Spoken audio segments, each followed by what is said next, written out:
To see you again. Amazing. Wow. Hello.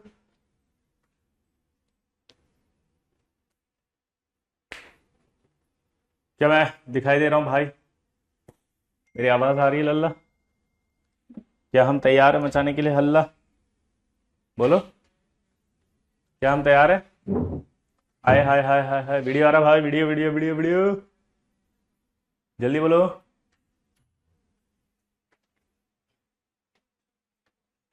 नमस्ते। हाँ sir, live class है, चलिए। तो अब अगर हम बात करते हैं, तो हमने कहा था आज नया टॉपिक स्टार्ट करेंगे हम। और हमने कहा था उस नए टॉपिक का नाम आपको याद है? क्या था बताओ? Van der Waal force. ये होते कितने कितने? पहला, ये होता है आपका डाइपोल डाइपोल। ठीक है, इसको साइंटिस्ट कीजम ने दिया था, इसलिए इसका नाम क्या बन जाएगा? कीजम फोर्स। दूसरा होता है डाइपोल इंड्यूस डाइपोल। और ये डाइपोल इंड्यूस्ड डाइपोल जो है,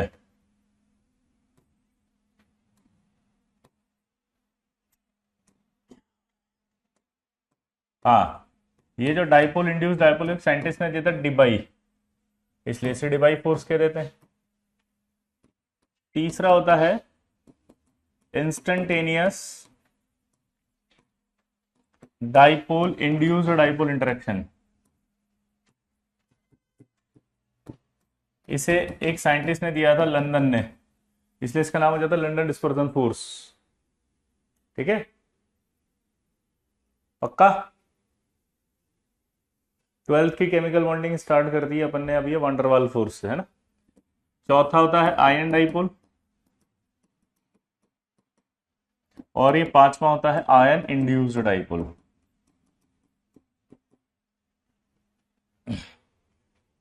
जल्दी बताओ। तो ये पांच आपके पास वीक फोर्सेस है, ion dipole, ion induced dipole.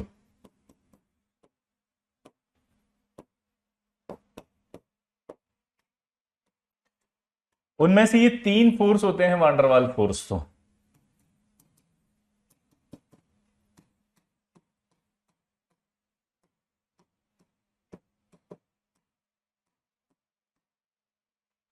उनमें से ये तीन होते हैं वांडरवाल फोर्स। तो क्लियर मेरे दोस्त? क्या बताया मैंने, बताओ। ये तीन वाटरवाल फोर्स हैं, ये दो वीक फोर्स है, तो पांचों को मिला के तो वीक फोर्स कहा जाएगा। पांचों को मिला करके वीक फोर्स कहा जाएगा। पांचों को मिला के क्या कहा जाएगा बताओ? Weak force. पांचों को मिला के क्या कहा जाएगा? सर केमिस्ट्री में 26 में से 36 क्वेश्चन सही गए टेस्ट में, वेरी गुड दर्पण। अब है ना, देखो एक बात मेरी, एक तुम्हारी सबकी क्या है, एक बहुत गलत आदत है पढ़ाई को लेके। अगर हम चल रहे हैं अभी नए टॉपिक पे, तो पूरा फोकस उस टॉपिक पे रखो। पुरानी बात को लास्ट में छोड़ो ना, लास्ट के 5 मिनट बचेंगे जब। कई नमूने ऐसे होते हैं कि पूरे लेक्चर में उस पुरानी बात को ठूंस के रहेंगे, उनको पता नहीं, अंदर से ऐसा लगता है कि मेरा ये डाउट बता देंगे तो आईटीजी एडवांस में मेरी फर्स्ट रैंक आ जाएगी। जबकि ये अप्रोच गलत है। आपको फ्रेश माइंड से बैठना चाहिए, रिलैक्स होकर बैठना चाहिए, नया टॉपिक को ग्रैप्स करना चाहिए, ताकि कई डाउट कहीं इसमें ना आ जाए। तो जो भी डाउट हो लास्ट के 5 मिनट के लिए शांति से रख दो, ताकि क्या टीचर जाते जाते बता भी दे। अब क्या उसके टीचर के तुम पिन लेके चुप होते रहते हो, टाइप करते रहोगे, टाइप करते रहोगे, टाइप करते रहोगे, तो उससे क्या होता है कि वो पूरा टॉपिक तुम्हारा भी कचरा हो जाता है। समझ गए होंगे ना? कुछ लोगों को नाम ले रहा हूं मैं, वैसे नाम नहीं लेना चाह रहा मैं शुभम, लेकिन मैं नाम नहीं ले रहा, मैं आपके लिए थोड़ी बोल रहा हूं शुभम कि पिंच करने बैठ जाते हैं, साले टॉपिक का नाम नहीं लिखा, हेडिंग, और शुरू हो जाते हैं बिल्कुल ही। जबकि इंपॉर्टेंट टॉपिक चल रहा, पता है कि जेई एडवांस मेंस में बहुत सारे सवाल आते हैं इसके। इस टॉपिक से कोई डाउट नहीं है किसी को, इस टॉपिक को पढ़ना ही नहीं है, बर्बाद है साला, क्यों पढ़ा रहा हूं मैं? ऐसे मत बोला कर यार, तू बच्चा डर जाएगा। क्या करता है तू इतना तेज? आज तो मेरी क्लास में एंटर कर दे, आज से मैं एंटर नहीं करने दूंगा, ठीक है शुभम? कक्षा में होने वाले किसी भी प्रकार के वार्तालाप को कृपया व्यक्तिगत ना लें। यह मात्र एक मनोरंजन का साधन है। इससे किसी भी जीवित और मृत व्यक्ति की भावनाओं को अगर आहत पहुंचता है, तो चैनल इसके लिए उत्तरदायी नहीं है। क्लियर? तो अब जो भी नया टॉपिक चल रहा है, पहले उस पर पूरा फोकस करें। जो भी आपको पुराना कोई डाउट है, आपके मन में कुछ भी डाउट चल रहा है, लास्ट के 5 मिनट में डाल दो। ठीक है? इससे क्या फर्क पड़ता है कि नए टॉपिक के अंदर आपका भी इंटरेस्ट डेवलप होता है, आपको मजा आने लगता है, टीचर को भी अच्छा लगता है पढ़ाने में। इंटरेस्ट आने लगता है, प्लस लगता है कि इंटरैक्टिव वे चल रहा है क्लास में। आप समझ रहे मेरी बात को? इंटरैक्टिव वे चल रहा है कि यार जो क्लास चल रही है वो क्लास हमारी बहुत इंटरेस्टिंग है। समझ रहे बात को? वरना क्या होता है कि टॉपिक तो ये पढ़ा रहे हैं, पूछ वो रहे हैं, तो फिर ऐसा फील आता है कि ये क्यों पढ़ा रहे हैं, इसका कोई इंटरेस्ट ही नहीं है क्या। तो आपसे रिक्वेस्ट ये है कि आपको मजे से पढ़ना है, फुल पक्का? क्लियर दोस्तों? चलिए, तो मैंने आपसे कहा नया टॉपिक स्टार्ट करा है, 12th की केमिकल बॉन्डिंग स्टार्ट करिए। आप लोगों से सबसे रिक्वेस्ट है कि आपको बिल्कुल प्यार से पढ़ना है, रिलैक्स होके पढ़ना है, खुश होके पढ़ना है, ठीक है? क्लियर दोस्तों? चलिए, तो वांडरवाल फोर्स का फुल नाम ये हो गया। तीन तरह के फोर्स होते हैं, डाइपोल डाइपोल यानी कि कीजम फोर्स, एक होता है डाइपोल इंड्यूस डाइपोल यानी कि डिबाई फोर्स, एक होता है instantaneous dipole induced dipole. Clear हो? अब इनके जो साइंटिस्ट थे उनका नाम भी तो इज्जत से लेंगे ना, तो इसका नाम लेंगे तो क्या नाम होगा बताओ? कीजम फोर्स, साइंटिस्ट ने दिया था। इसका भी नाम लेंगे तो इसका नाम क्या होगा? डिबाई फोर्स, साइंटिस्ट ने दिया था। इसने भी दिया था आपका लंदन पे, तो इसका नाम हो गया लंदन, LONDON, डिस्पर्जन फोर्स।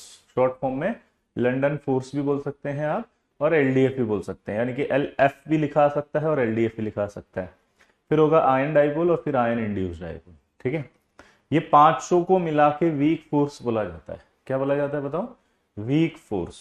और इस वीक फोर्स के अंदर अगर ध्यान से देखें अपन, तो ये तीन जो होते हैं, इन तीनों को एक और नाम दे रहे हैं स्पेशली, जिसका नाम है वांडरवाल फोर्स। यहां तक कोई डाउट किसी को? ठीक है? हाँ या ना? पक्का? अब हम पहला पढ़ेंगे डाइपोल।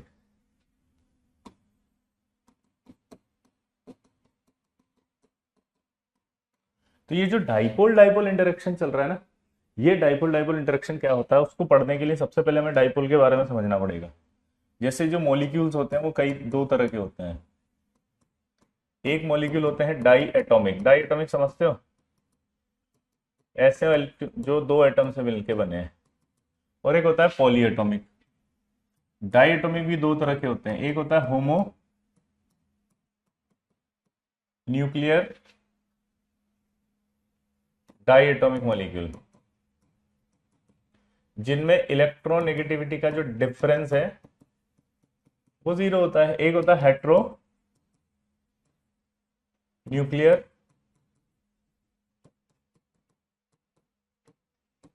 डाइटोमिक, इसमें इलेक्ट्रोनेगेटिविटी का जो डिफरेंस है वो जीरो नहीं होता है, ठीक है? तो होमोन्यूक्लियर डाइटोमिक मॉलिक्यूल जो है उसमें इलेक्ट्रोनेगेटिविटी का डिफरेंस क्या आएगा? जीरो। होमोन्यूक्लियर डाइटोमिक मॉलिक्यूल जो है उसमें इलेक्ट्रोनेगेटिविटी का जो डिफरेंस होगा वो जीरो, और हेट्रोन्यूक्लियर डाइटोमिक मॉलिक्यूल जो होगा उसमें इलेक्ट्रोनेगेटिविटी का डिफरेंस क्या आएगा? वो नॉन जीरो। तो जैसे HF, HCl, HBr और HI, ये सारे के सारे क्या हैं? बोलो, हेट्रो। और हेट्रो में जिसमें इलेक्ट्रोनेगेटिविटी का डिफरेंस जीरो होता है उसी को हम पोलर मॉलिक्यूल कहते हैं, और पोलर मॉलिक्यूल का ही दूसरा नाम होता है डाइपोल। तो आज के बाद आपको डाइपोल देखना आ गया। अब जैसे H2, N2, Cl2, Br2 और I2, अगर हम इनकी बात करें तो इनके केस में क्या होगा? H2, N2, Cl2, Br2, I2 में तो आप देखोगे कि ये सेम एटम है, इनमें इलेक्ट्रोनेगेटिविटी का डिफरेंस क्या है? जीरो। और अगर इलेक्ट्रोनेगेटिविटी का डिफरेंस जीरो है तो इसका मतलब क्या निकलता है?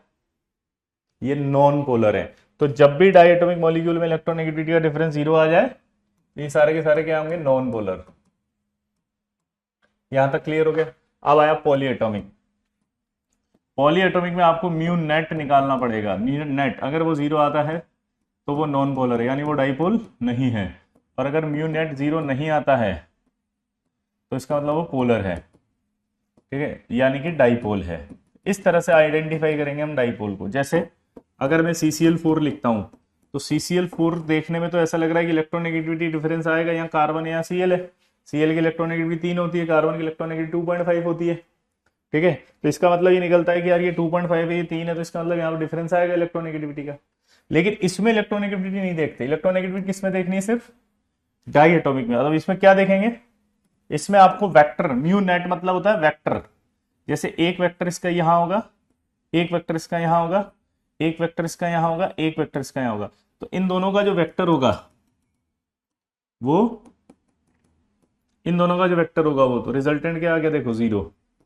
तो अगर म्यू नेट 0 आ गया तो ये नॉन पोलर होगा। तो यानी कि बॉन्ड में पोलैरिटी हो सकती है पर ओवरऑल मॉलिक्यूल क्या है, नॉन पोलर। तो ये डाइपोल डाइपोल इंटरेक्शन शो नहीं करेगा, ये तो शो नहीं कर सकता डाइपोल डाइपोल। तो इस तरह से आपको सबसे पहले डाइपोल के बारे में आइडेंटिफाई करना, एक मैंने जनरल दे दिया, वैसे आपको पता होना चाहिए था ये।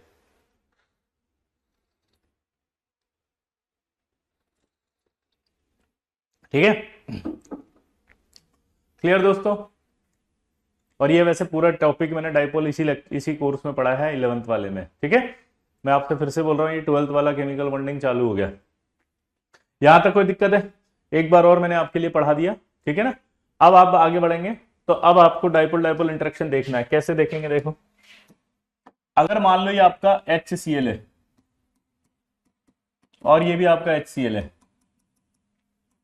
तो ये क्या होता है देखो, इलेक्ट्रॉन खींचेगा तो डेल्टा नेगेटिव आएगा, यहाँ डेल्टा पॉजिटिव आएगा। ये भी इलेक्ट्रॉन खींचेगा Cl, यहाँ नेगेटिव, ये मोर इलेक्ट्रॉन नेगेटिव इसलिए खींच रहा है यहां से। तो ये जब इससे इलेक्ट्रॉन खींचते हैं तो यहाँ प्लस आता है, ये इलेक्ट्रॉन खींचते हैं माइनस आएगा। इन दोनों के बीच में जो अट्रैक्शन होगा उसे कहते हैं डाइपोल डाइपोल अट्रैक्शन। ये भी डाइपोल, ये भी डाइपोल, इसे डाइपोल डाइपोल अट्रैक्शन कहते हैं। अब दो तरह का अरेंजमेंट होता है ये। पहला हेड टू टेल,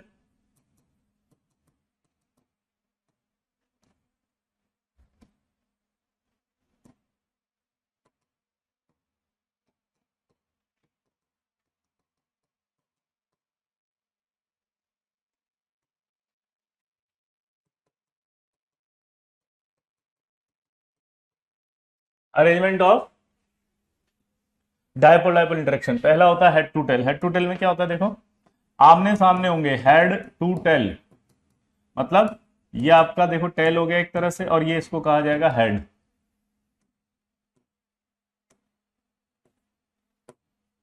ये आपका क्या हो गया बताओ?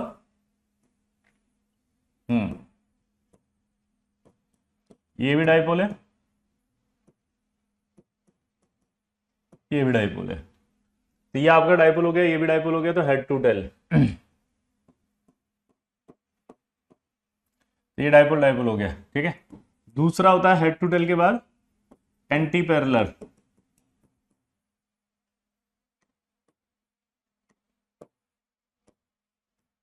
एंटी पैरेलल में अपोजिट हो जाएंगे ये, मतलब Cl इधर आ जाए, H इधर आ जाए। अब देखो ये भी नेगेटिव है, ये भी पॉजिटिव है, ये नेगेटिव, ये पॉजिटिव, इन दोनों के बीच में भी तो अट्रैक्शन होगा। तो आपसे क्वेश्चन पूछा उसने कि डबल बॉन्ड मतलब डाइपोल डाइपोल में कितने अरेंजमेंट हो सकते हैं, दोबारा बोलो।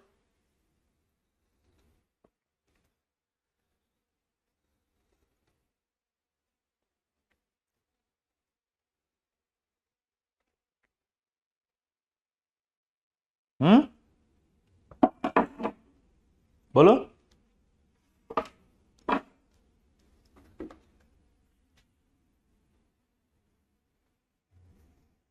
दिमाग की बत्ती जली। डाइपोल डाइपोल जो होते हैं दो तरह से अरेंज हो सकते हैं। एक आपका इस तरह से कि आमने सामने H और Cl हो, ऐसे, इसको हेड टू टेल अरेंजमेंट कहेंगे। और एक ऐसा हो सकता है जो एंटी पैरेलल हो। अब आपको देख के बताना कौन सा ज्यादा स्ट्रॉन्ग होगा, ऑब्वियस सी बात है एंटी पैरेलल ही होगा, तो ये एंटी पैरेलल हो जाएगा। Clear?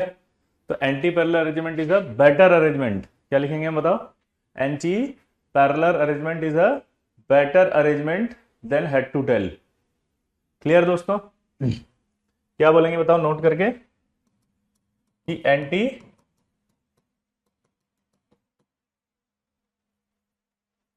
Parallel arrangement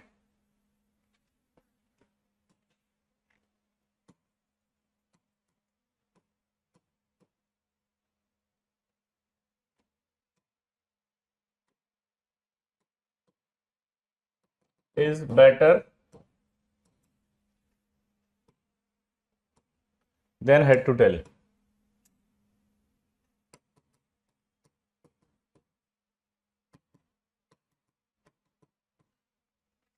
Anti-parallel arrangement is a better arrangement than head to tail. Clear दोस्तों? क्या बोला जल्दी बताओ? Anti parallel arrangement is a better arrangement than head to tail when, लेकिन एक कंडीशन है इसमें, when thermal agitation is not too high.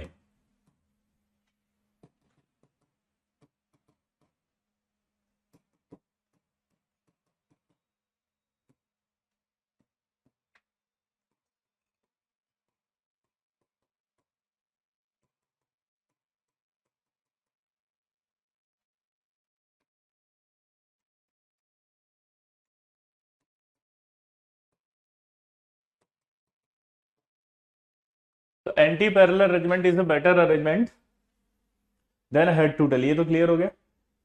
और उसके बाद आएगा when thermal agitation is not too high, मतलब थर्मल एजिटेशन ज्यादा नहीं होना चाहिए। अब ये थर्मल एजिटेशन का मतलब क्या होता है? देखो, टेम्परेचर दें और टेम्परेचर देने पर मॉलिक्यूल के पास काइनेटिक एनर्जी आ जाती है तो उड़ जाता है। तो अगर वो उड़ गया तो अट्रैक्शन वीक हो गया, तो ये पॉसिबल ही नहीं होगा फिर ये अट्रैक्शन। तो अगर आपने टेम्परेचर दिया और उड़ गया तो ये अट्रैक्शन पॉसिबल नहीं होगा। तो थर्मल एजिटेशन का मतलब होता है टेम्परेचर देने पर मॉलिक्यूल का घूमना फिरना। क्या बोला जल्दी बताओ बेटा? टेम्परेचर देने पर घूमना फिरना नहीं होना चाहिए उसका, यानी कि मूवमेंट नहीं होनी चाहिए। एजिटेशन का मतलब होता है घूमना फिरना या मूवमेंट होना, और थर्मल मतलब होता है टेम्परेचर। तो क्वेश्चन यही तो हुआ कि अगर आप ये कह रहे हो कि ये अरेंजमेंट है तो ये अरेंजमेंट तो तभी होगा जब thermal agitation is not too high. Thermal agitation is not too high, thermal agitation ज्यादा नहीं होना चाहिए। समझ गए? अब दूसरी बात, अगर मान लो आपको पता है ये सारे फोर्स वीक फोर्स हैं, दोबारा बोलो, ये मान लेते हैं कि ये सारे के सारे जो फोर्स हैं वो वीक फोर्स हैं। दोबारा बोलो, ये सारे के सारे जो फोर्स हैं वो वीक फोर्स हैं। अब वीक फोर्स मतलब कमजोर फोर्स। इसको ऐसे समझो कि आप एक धागा ले रहे हैं, बहुत पतला सा धागा, उससे एक पत्थर को उठा रहे हैं, उठ गया, लेकिन एक बड़ा पत्थर ले लो फिर उठाओ उसको, तो धागा तो टूट जाएगा ना भाई। दोबारा बोलो, धागा टूट जाएगा। तो दिमाग की बत्ती कुछ जली कि अगर टू फैटी, फैटी का मतलब भारी, अरे इतना सा नहीं समझ में आ रहा है? एक बच्चे ने लिखा टू फैटी का मतलब बताओ। टू फैटी का मतलब होता है भारी, जितना अगर ये भारी मॉलिक्यूल हो गए तो वो धागा उठा पाएगा उस पत्थर को, टूट जाएगा, तो ये फोर्स नहीं लग पाएंगे अगर ये भारी हुआ तो। नहीं आया समझ में? बोलो, बहुत, ये बेचारे टूट जाएंगे फिर। फील नहीं आ रही समझ में? बोलो, ये टूट जाएंगे।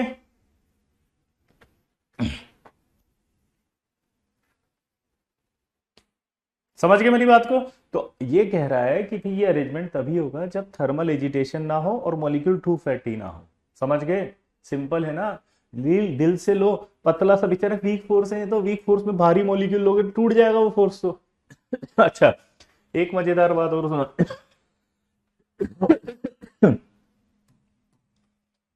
आपको अगर एक क्वेश्चन में पूछूं कि HCl लिक्विड भी हो सकता है, सॉलिड भी हो सकता है और गैस भी हो सकता है, दोबारा से बोलो।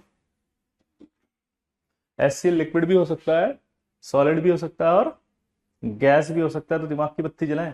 ये HCl जब गैस होगा तो उसमें ये हेड टू टेल होगा। जब आप उसे प्रेशर देंगे, टेम्परेचर कम करके लिक्विड में लाओगे या सॉलिड में, तो फिर उसका अरेंजमेंट आएगा किसमें? इसमें, एंटी पैरेलल में। तो एक नया सवाल पूछ सकता है कि एंटी पैरेलल अरेंजमेंट जो होगा वो anti parallel arrangement liquid solid में होगा या गैस में होगा?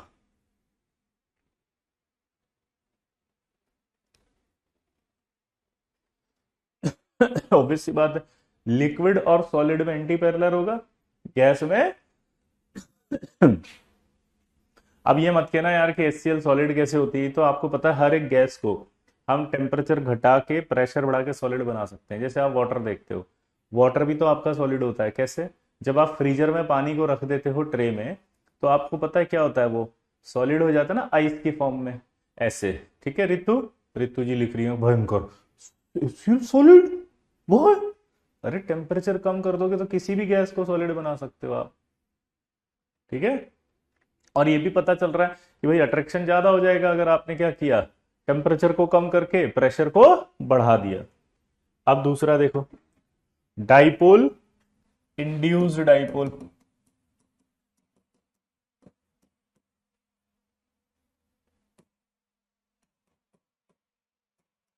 अब मेरी तरफ देखो, बचपन में एक कहानी सुनी थी क्या, एक मछली सारे तालाब को गंदा कर देती है, बोलो कितनों ने सुनी थी कि एक मछली सारे तालाब को गंदा कर देती है।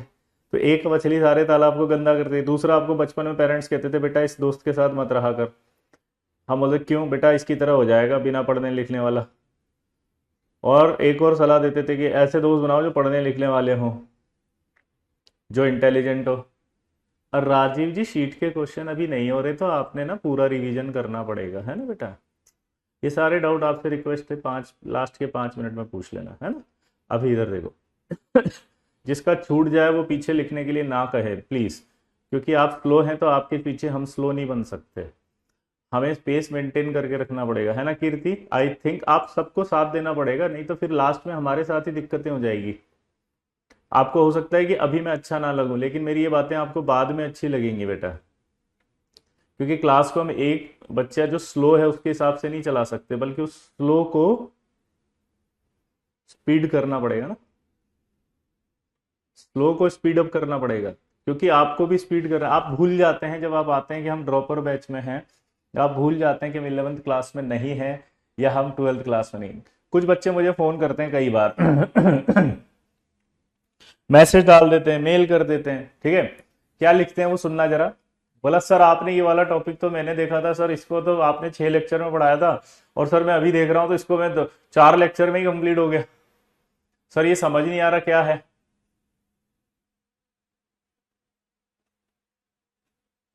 तो भाई जो टॉपिक तेने देखा था 6 लेक्चर में, वो 11th क्लास में देखा था, और जो 12th में जो ड्रॉपर था उसमें 4 में हो जाता है। क्यों? क्योंकि ड्रॉपर में 11th और 12th दोनों मिला के होता है, तो ऑब्वियस सी बात है ना जल्दी होगा, है ना। अच्छा मजेदार बात पता है क्या है, आपको फिर लगता होगा अरे सर ऐसा कैसे हो सकता है, आप तो इसका मतलब फास्ट लग रहे हो। नहीं, जब आप एलकेजी में होते हो तो ए फॉर एप्पल पढ़ते हो कि नहीं पढ़ते, ए फॉर एप्पल पढ़ते हो ना, हाँ। लेकिन जब एलकेजी से ऊपर आके फिर ए फॉर एप्पल पढ़ते हो तो लगता है अरे बाप रे तो बहुत छोटा सा था, और यही चीज आपने पूरे साल भर पढ़ी थी और उसमें भी आपसे नहीं हो रही थी, तो मैच्योरिटी लेवल बढ़ जाता है। तो जब ये टॉपिक 11th में पढ़ रहे होते तो टाइम ज्यादा लगता है, जब आप ड्रॉपर में आते हो तो आप 2 साल बड़े हो चुके होते हो, मैच्योरिटी बढ़ चुकी होती है, सिलेबस सारा पढ़ चुके होते हैं, फिजिक्स में केमिस्ट्री में मैथ्स में सारी चीजें आती है तो आती हुई चीज को फिर दोबारा पढ़ रहे होते तो जल्दी ग्रैस्प होती है, ठीक है। अब देखो नए डाउट आ गए, मतलब हम इम्पेशेंट लेवल बहुत तगड़ा है। अब हमारे पास जो है अरमान जी बोल रहे हैं कि सर सिलेबस कब खत्म होगा, मतलब ये हो गया कि मैंने एक प्रॉब्लम सॉल्व की तो दूसरी प्रॉब्लम में एंटर कर गए, तो फिर मेरे को अब ऐसा फील आता है कभी कभी कि मैं प्रॉब्लम सॉल्व ही क्यों कर रहा हूँ पुरानी वाली, क्योंकि वो तो अल्टीमेटली प्रॉब्लम तो रहेगी ही सही, तो क्यों जबरदस्ती इनको टाइम वेस्ट करूं आई होप आप समझ गए होंगे। आप बस इतना करो कि जो क्लास में बता रहे हैं वो सब सही करो। देखो आप बिलीव नहीं करेंगे, कल मैसेज आया मेरे पास, अब आपको ऐसा लगता है ना आप जो पढ़ रहे हो मैं आपको पढ़ा रहा हूं उसके लिए मेरे को प्रूफ देना पड़ रहा है ना, बस यही मेरे लिए सबसे खराब बात है, ठीक है, कि मैं आपको प्रूफ देना पड़ रहा है। कल एक मैसेज आया कि सर जी एडवांस में मेरे सारे सवाल सही हो गए, अमेजिंग सर, बिलीव नहीं हो रहा है। मैंने उससे वापस पूछा, मैंने मजाक कर रहा होगा, तो मैंने मैसेज लिखा भाई जी एडवांस कह रहा है ना 2020 थ्रू, बोला हाँ सर क्या लिखा हुआ देखो, ठीक है, ये देखना अभी इसका नंबर तो मैं छुपा लेता हूं,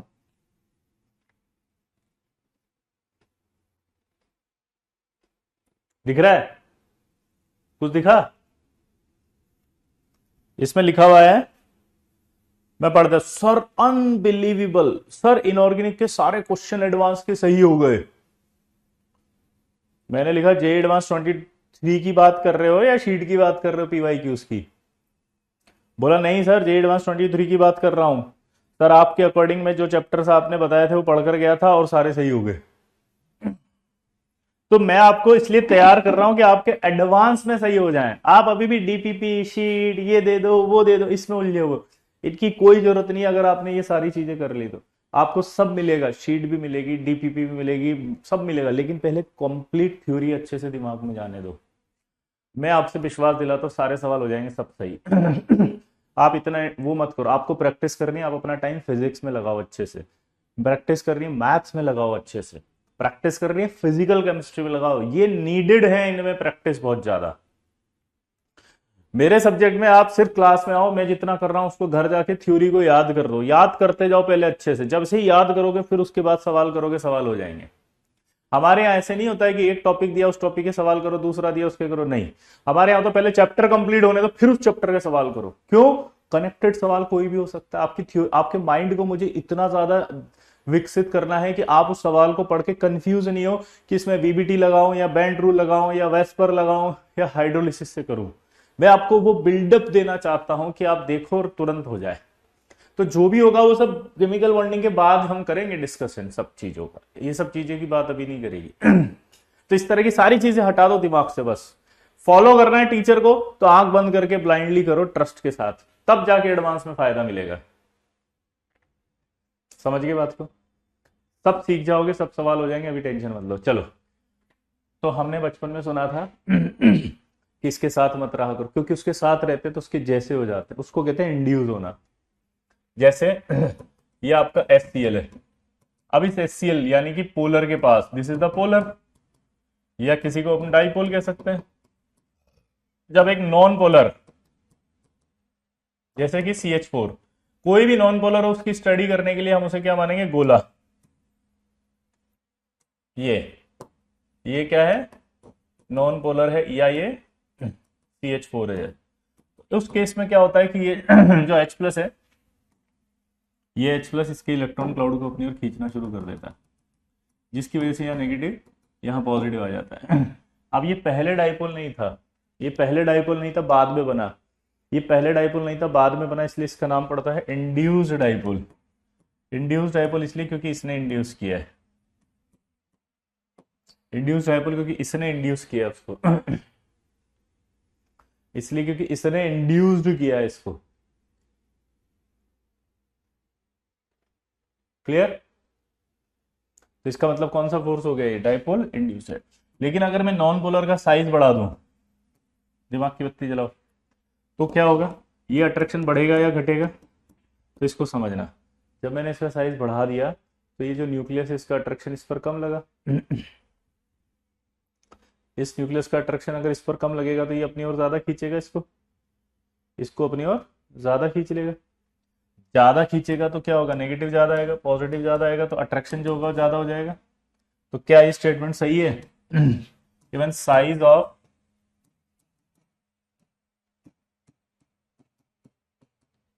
non polar molecule increases then when size of non-polar molecule increases then बोलो, dipole induced dipole interaction increases,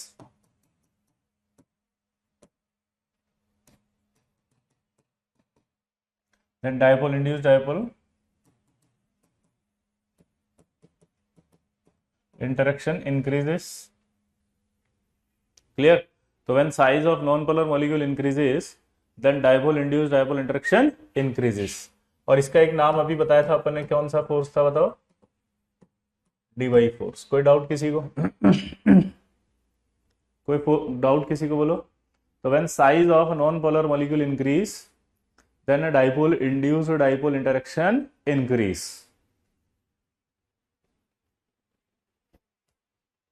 clear दोस्तों? आगे बढ़े। अब डाइपोल इंड्यूस डाइपोल के बाद दूसरा आयन डाइपोल। ये आयन है और ये डाइपोल है, इनमें कौन सा फोर्स लगेगा बताओ? Simple ion dipole. लेकिन अगर मान लो आपका ये आयन है और ये नॉन पोलर है, CH4 नेगेटिव, तो ये ऐसा नहीं लग रहा आपको ज्यादा खींचेगा अपनी ओर? तो ये इंड्यूस कर देगा इसको। अब ये इंड्यूस करेगा इसको, तो यहाँ क्या आएगा? नेगेटिव। यहाँ क्या आएगा? पॉजिटिव। इन दोनों के बीच में जो अट्रैक्शन होगा उसका नाम क्या बन जाएगा? Ion induced dipole. तो आयन इंड्यूस्ड डाइपोल बन गया। अब वापस वही बात, अगर मैं इसका साइज बढ़ा दूं तो देखो क्या होगा? अगर मैं इसका साइज बढ़ा दूं तो क्या होगा? इसका अट्रैक्शन इस इलेक्ट्रॉन पर कम हो जाएगा। बोलो, इसका इलेक्ट्रॉन इस पर कम हो जाएगा, तो ये अपनी और इलेक्ट्रॉन आसानी से खींचेगा। आसानी से खींचेगा तो नेगेटिव आएगा, यहां पर पॉजिटिव आएगा तो अट्रैक्शन बढ़ जाएगा। तो यहां पर भी ऐसी कैसी लाइन लिख सकते हैं कि when size of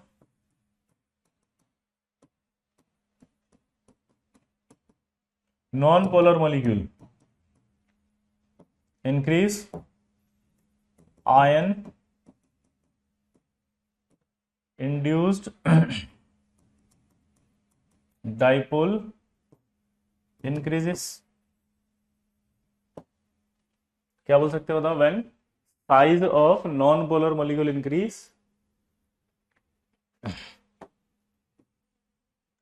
size of non polar molecule increase, ion induced dipole increase. अब मेरा सवाल ये बताओ कि ये भी आपका आयन इंड्यूस्ड डाइपोल है, साइज बढ़ने पर बढ़ रहा है, और ये डाइपोल इंड्यूस्ड डाइपोल भी बढ़ रहा है। दोनों में से स्ट्रॉन्ग कौन है बताओ? डाइपोल इंड्यूस्ड डाइपोल या आयन इंड्यूस्ड डाइपोल? सोचो।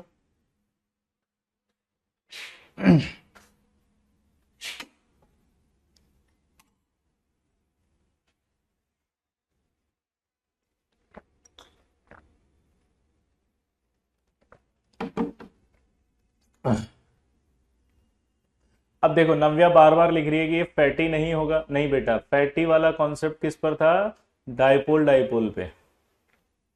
डाइपोल डाइपोल में आपसे कह रहा था कि एंटी पैरेलल अरेंजमेंट नहीं हो सकता। अब ये साइज बढ़ने पर फर्क क्या पड़ रहा है, ये समझने की कोशिश आपको करनी पड़ेगी कि साइज जब बढ़ता है तो अपने ही न्यूक्लियस का अट्रैक्शन अपने ही इलेक्ट्रॉन पर कम हो जाता है। दोबारा बोलो। अपने ही न्यूक्लियस का अट्रैक्शन अपने ही इलेक्ट्रॉन पर, बोलो, कम हो जाता है। तो अगर इस न्यूक्लियस का अट्रैक्शन इस पर कम हो गया,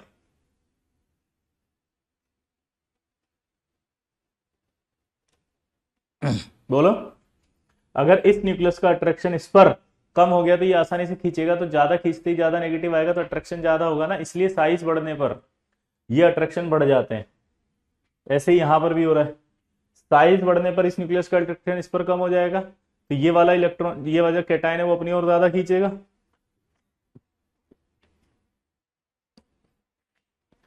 और अगर वो ज्यादा खींचेगा तो उस कंडीशन में क्या होगा बताओ?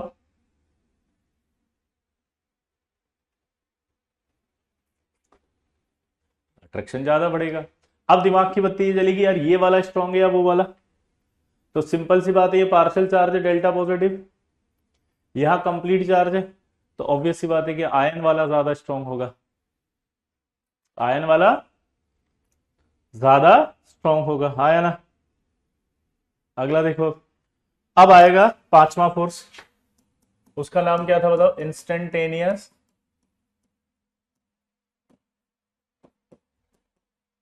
डाइपोल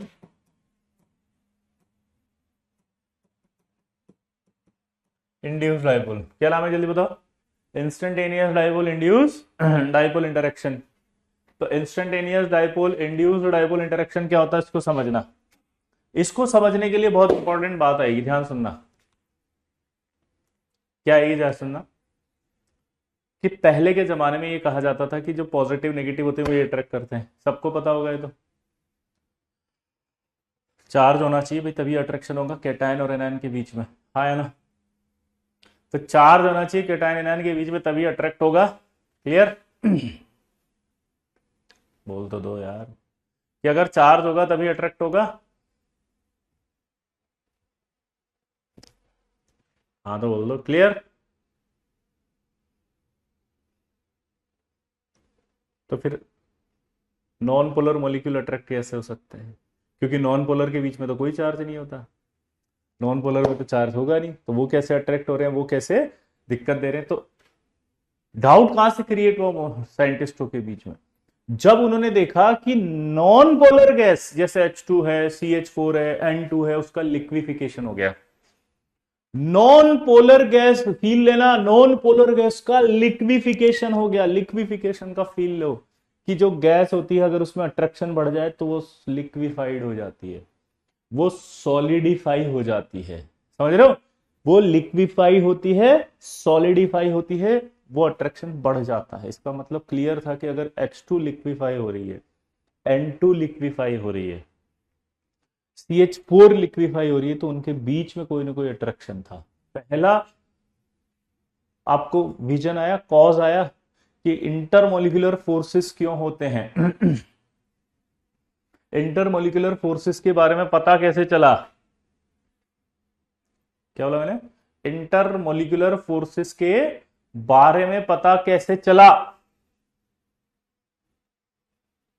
इसका सबसे बड़ा एक रीजन था, रीजन मतलब कॉज ऑफ इंटरमोलिकुलर फोर्सेस में आया लिक्विफिकेशन ऑफ गैस। दूसरा, गैसेस रियल नहीं होती है, आइडियल नहीं होती है, याद है? नॉन आइडियल गैसेस होती है, रियल होती, सॉरी आइडियल नहीं होती है। आइडियल नहीं होती का मतलब साफ साफ बोला था वांडरवाल ने कि उनके बीच में कोई ना कोई अट्रैक्शन होगा।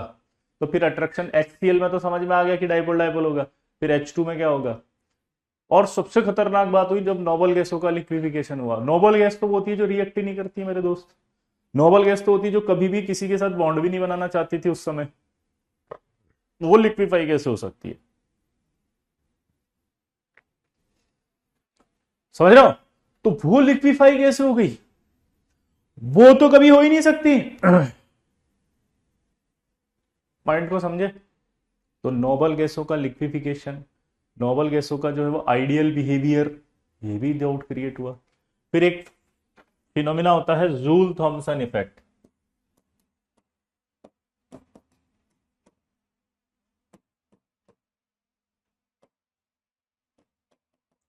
जूल थॉमसन इफेक्ट ये कहता है कि अगर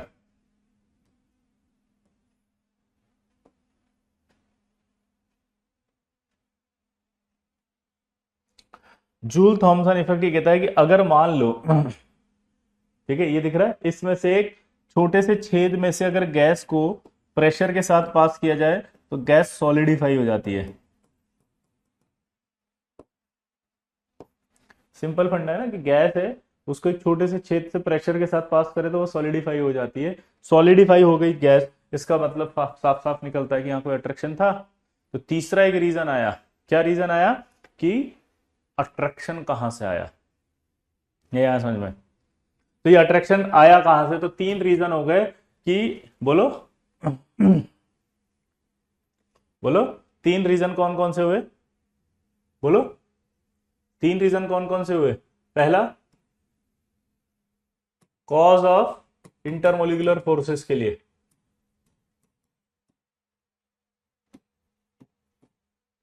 फर्स्ट तो आया लिक्विफिकेशन ऑफ गैसेस, दूसरा आया non ideal behaviour of gases,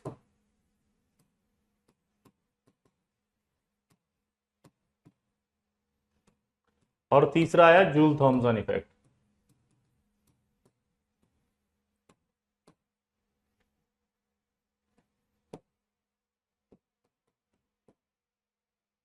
तीसरा क्या आया? Joule Thomson effect. तो ये तीन ऐसे रीजन थे जिनसे पता लगा कि गैसों के बीच में भी इंटरमोलिकुलर फोर्स होते हैं, लेकिन जब प्रॉब्लम क्रिएट हुई वो नॉन पोलर मॉलिक्यूल्स के बीच में हुई। किसके बीच में हुई? नॉन पोलर मॉलिक्यूल्स के बीच में। किसके बीच में हुई?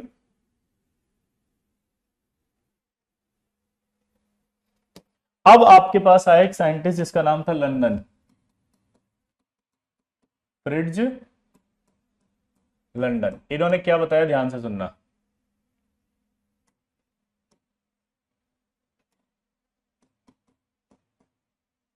इन्होंने क्या बताया कि जो कोई भी मॉलिक्यूल होता है ना, उसमें इलेक्ट्रॉन क्लाउड इस तरह से डिस्ट्रीब्यूटेड होता है, और ये क्लाउड एक पल के लिए डिस्टर्ब होता है, इसलिए उस पल वहां नेगेटिव और यहां पॉजिटिव हो जाता है। तो जिस पल ये होता है उस पल इसका नाम हो जाता है इंस्टेंटेनियस डाइपोल। उस पल इसका नाम क्या हो जाता है? Instantaneous dipole. और ये अपने बगल वाले को अपनी ओर खींचता है, अट्रैक्ट कर रहा, तो उस बगल वाले को इसने अपनी ओर खींचा, इंड्यूस किया, इसलिए नाम पड़ गया इंड्यूस्ड डाइपोल। ठीक है, तो इंस्टेंटेनियस डाइपोल बन गया और ये इंड्यूस्ड डाइपोल बन गया। दोबारा से बोलेंगे, इंस्टेंटेनियस डाइपोल और ये क्या बन गया? Induced dipole. तो ये इंस्टेंटेनियस डाइपोल बन गया, इंड्यूस्ड डाइपोल बन गया, और इन दोनों के बीच में जो अट्रैक्शन हुआ वो इंस्टेंटेनियस इंड्यूस्ड डाइपोल बन गया। समझ लो, फ्रिट्ज लंदन ने जो बताया ये एक्सपेरिमेंटल था, ऑब्जर्वेशन पर था। दोबारा से बोलो, ये एक्सपेरिमेंटल था, ऑब्जर्वेशन बेस्ड था। उसने ऑब्जर्वेशन किया, कई सालों की मेहनत के बाद उसने फिर देखा कि जो मॉलिक्यूल्स होते हैं उनमें एक पल के लिए इलेक्ट्रॉन क्लाउड डिस्टर्ब हो जाता, एक पल। तो वो एक पल के लिए जो डिस्टर्ब हुआ उसी का नाम उसने दिया इंस्टेंटेनियस डायपोल। और वो इस बगल वाले को इंड्यूस कर देता है, वो इस बगल वाले को इंड्यूस कर देता है। और बगल वाले को इंड्यूस करने की वजह से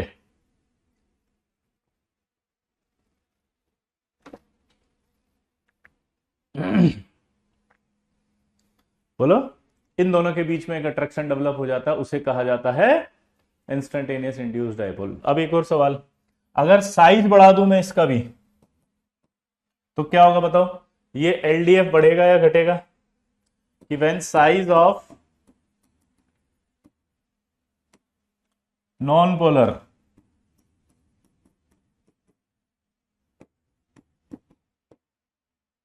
molecule increases, बोलो, size of non polar molecule increases, then LDF increases. Clear दोस्तों? अब एक खास बात होती है, ये सबसे वीकेस्ट फोर्स है क्योंकि एक पल के लिए बन रहा है। वीकेस्ट फोर्स होता है ये पांचों फोर्स में से, और इसका जो रेंज होता है वो लगभग 500 पिकोमीटर होता है। क्या बोला, जल्दी बताओ? इसका जो रेंज है वो सिर्फ 500 पिकोमीटर होता है। दोबारा बोलो, इसका जो रेंज है वो 500 पिकोमीटर होता है।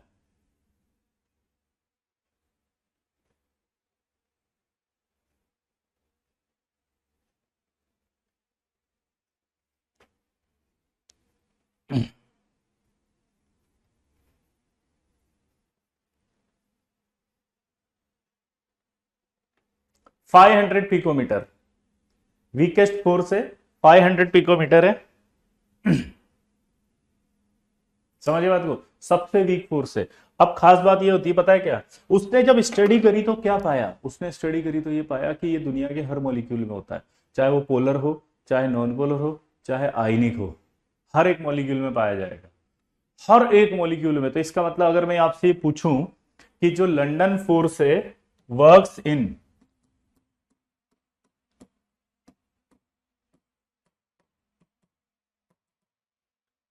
बोलो, London force works in,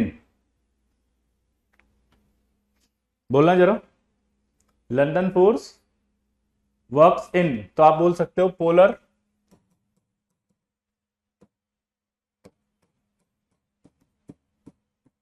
non polar and ionic compound also, सब में करेगा ये। बट अब मजेदार बात आएगी, बट तो London force works in polar, non polar and ionic compound also, but dominant in non polar molecule only.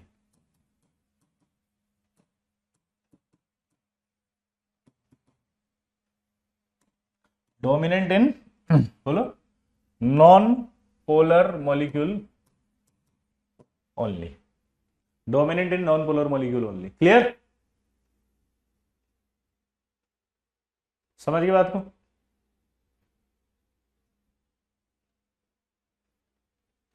Clear दोस्तों? सब में लग सकता है ये, सब में, लेकिन डोमिनेट सिर्फ किस में करेगा? नॉन पोलर में। पूछो क्यों? क्योंकि नॉन पोलर में कोई चार्ज नहीं होता, तो अगर हल्का भी चार्ज आएगा तो अपना इफेक्ट दिखाएगा। पोलर जो होते हैं उसमें चार्ज होता है, तो वो बेचारा ये एलडीएफ दब जाता है।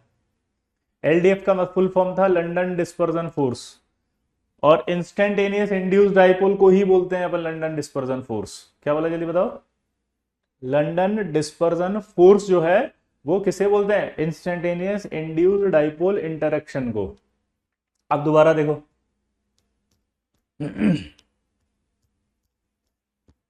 आप ऐसे सोचो किसी में कोई अट्रैक्शन नहीं, चुपचाप बैठे हैं, और हल्का, जैसे गरीब है, किसी के पास 1 रुपया भी नहीं है, सुनना मेरी बात से समझ लो, एक बच्चा उसके पास 1 रुपया भी नहीं, आपने 1 रुपया दिया तो उसके पास तो पैसा आया ना, तो वो तो इफेक्ट उसका दिखेगा ना।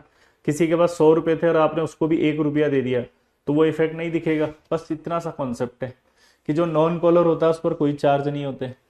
अगर वो इंस्टेंटेनियस इंड्यूस्ड डायपोल डेवलप होगा तो हल्के से चार्ज आएंगे, तो हल्का सा चार्ज आते ही वो अट्रैक्शन डेवलप करेगा। और यही रीजन है कि जो H2 है, अगर आप ध्यान से देखो तो इसमें कोई चार्ज नहीं है, कुछ भी नहीं है, इसलिए वो पोलर हो ही नहीं सकता। आप हमेशा बोलोगे कि इसमें तो चार्ज नहीं है, तो ये 100% कोवेलेंट है।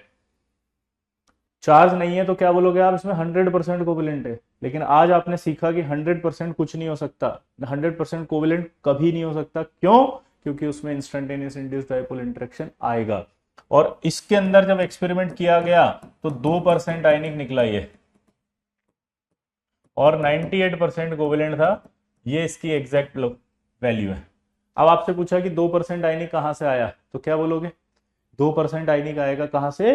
इंस्टेंटेनियस इंड्यूस्ड डायपोल बनने की वजह से। समझ रहे हो? तो देखो क्या लिखा मैंने कि लंडन फोर्स जो होता है वो वर्क करेगा सब में। वर्क करने का मतलब होता है, दिखता है, सब में दिखता है। पर जो डोमिनेट मतलब अपना प्रभाव दिखाएगा कि मैं हूं, जिसकी वजह से फर्क पड़ेगा, वो इनमें पड़ेगा। क्योंकि अभी देखो ये नॉन पोलर थे, जीरो थे, ये कुछ भी नहीं था इनमें। ऐसा लग रहा था कि 100% कोवेलेंट होंगे, बट जैसे ही इसके अंदर आया 2% आयनिक कर दिया उसने। तो यहां से एक और सवाल हो गया, क्या experimentally 100% covalent bond does not possible? Reason due to instantaneous dipole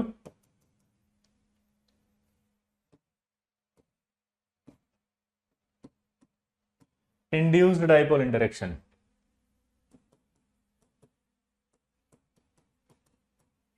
दोबारा बोलो क्या बोला कि experimentally 100% covalent bond does not possible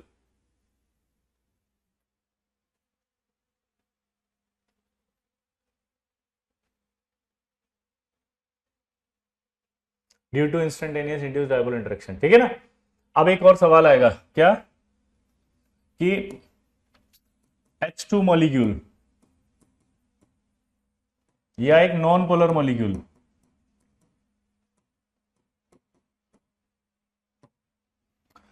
ठीक है on time average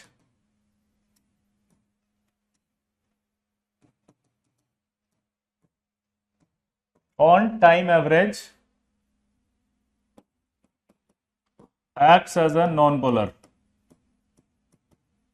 but at particular moment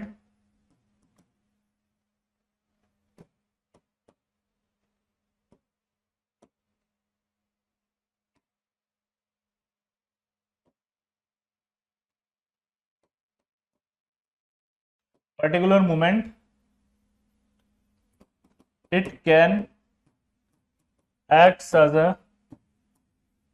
dipole due to, short में लिख रहा हूं मैं, LDF। आपसे पूछेगा ये स्टेटमेंट सही है कि फॉल्स है, बताओ ट्रू या फॉल्स। पढ़ो इसको दोबारा से, पूरा पढ़ो। H2 molecule, non polar molecule, कोई भी नॉन पोलर मॉलिक्यूल की बात कर रहा हूं, एग्जांपल ले लिया H2, on time average acts as a non polar, but at particular moment it can act as a dipole. ये सही है क्या? वो देखो,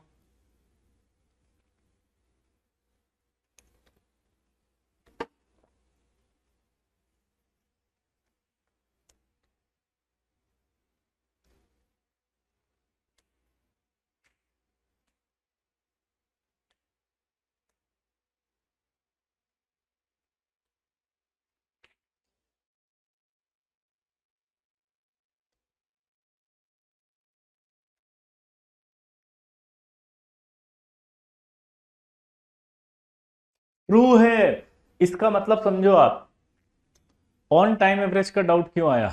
जैसे अगर मैं आपसे पूछूं, अभी H2 लिखा था, अभी यहाँ H2 लिखा हुआ था, H2 में क्या लिखा था अपन ने कि 2% है ये H2 लिखा था, यहाँ 2% था आयनिक। क्लियर? दिमाग की बत्ती जलाओ। क्या यहाँ H2 है, यहाँ 2% लिखा हुआ है आयनिक। तो सर एक डाउट क्रिएट हुआ नहीं होगा कि सर अब ये तो आयनिक भी है और कोवेलेंट भी है, तो मैं कैसे करूं इसको, आयनिक बोलूंगा कि कोवेलेंट? तो और एक मजेदार बात कि सर अब अगर आपने कहा कि CH4 में भी इंस्टेंटेनियस डाइपोल है, सर आपने कहा H2 में भी है, सर इस तो सर मैं इसे पोलर बोलूंगा नॉन पोलर बोलूंगा? तो ध्यान से सुनो, 98% तो कोवेलेंट ही है, इसका मतलब ज्यादा पार्ट में तो कोवेलेंट है, तो मेजोरिटी ऑफ द पार्ट में कोवेलेंट है, इसलिए हम इसे ऑन टाइम एवरेज यानी पूरे टाइम के फ्रेम में, एवरेज टाइम के फ्रेम में, तो क्या बोलेंगे? बोलो, एवरेज टाइम के फ्रेम में बोलेंगे तो क्या बोलेंगे? ये तो कोवेलेंट। बट अगर मैं बोलूं एक पर्टिकुलर मोमेंट पर क्या है, तो क्या बोलेंगे? जैसे एक एग्जांपल लेते हैं अपन, जैसे मान लो आप क्लास में आए, 90 मिनट की क्लास है, आपकी मैक्सिमम प्रोबेबिलिटी अभी 10 से 11:30 बजे विजय सर की क्लास में है, ठीक है? आप क्लास कर रहे हो, क्लास कर रहे हो, क्लास, अचानक आप उठे और वॉमिटिंग आई आपको, उठ कर तुरंत गए, वॉमिटिंग करके आगे मतलब 2 मिनट में आगे फटाफट भाग के, समझना। अब क्या हुआ कि आपके पेरेंट्स आए और आपके पेरेंट्स ने आके मुझसे क्वेश्चन पूछा, पहला, सर क्या ये इस क्लास में था? तो अब मैं क्या बोलूंगा? हाँ था, क्योंकि मैं तो टाइम एवरेज काउंट करूंगा ना कि यार ये तो 2 मिनट के लिए तो बाहर गया था, उल्टी करके वापस आ गया। तो ऑन टाइम एवरेज 90 मिनट की जो क्लास थी उसमें से 2 मिनट बाहर गया था, यानी 88 मिनट यही था, इसका मतलब ये क्लास में था, मैं बोल दूंगा ये इस क्लास में था। ध्यान सुनना सवाल को, दोबारा आए वो, बोला सर ध्यान से सोचना। बोला क्या सर? 11:10:55 से लेकर 10:57 तक क्लास में था क्या? अब देखो उनका सवाल एक पर्टिकुलर मोमेंट पर हो गया, पर्टिकुलर टाइम पर आ गया, तो मैं बोलूंगा नहीं था। अब आप मुझसे ये कहोगे सर आपने पहले तो कहा कि था और अब ये नहीं था, ये क्या बदतमीजी है? सवाल चेंज हो गया, पहले एवरेज के टाइम पे था कि क्लास में था क्या? था। अब पर्टिकुलर टाइम पे पूछ रहे हैं कि था क्या? नहीं था। तो सवाल समझ रहे हो? तो ये सवाल है कि ऑन टाइम एवरेज H2 क्या है, तो हम बोलेंगे नॉन पोलर। लेकिन अगर बोलेंगे एक पर्टिकुलर मोमेंट पर क्या वो हो सकता है, तो बोलेंगे बिल्कुल, क्योंकि उसमें कौन सा रूल आएगा, कौन सा इंस्टेंट अट्रैक्शन आएगा? बोलो।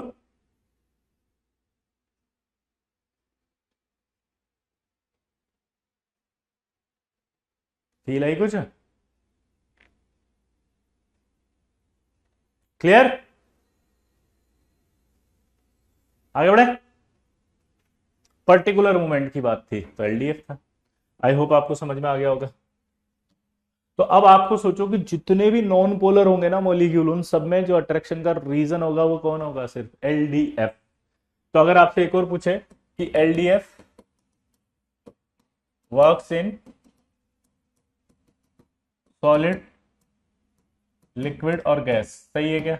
Yes.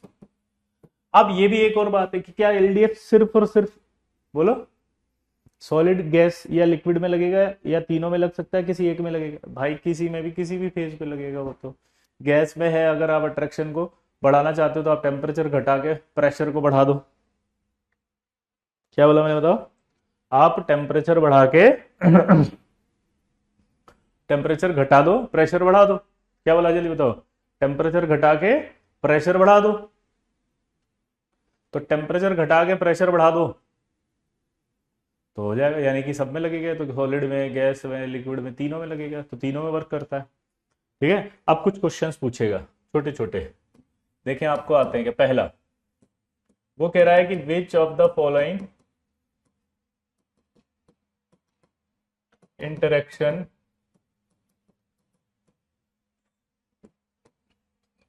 Responsible for liquefaction of noble gas? सोचो, जल्दी बताओ। Which of the following interaction is responsible for liquefaction of gases?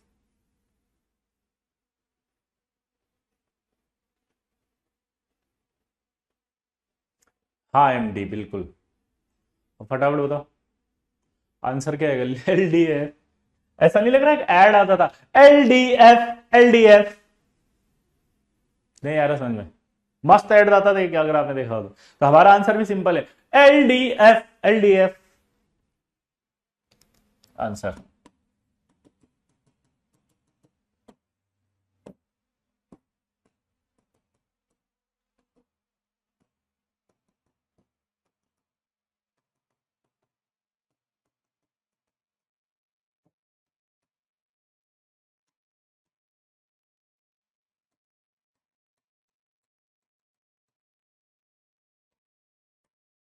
Which of the following interaction is responsible for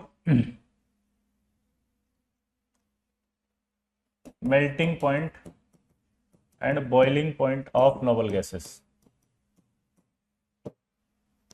बोलो।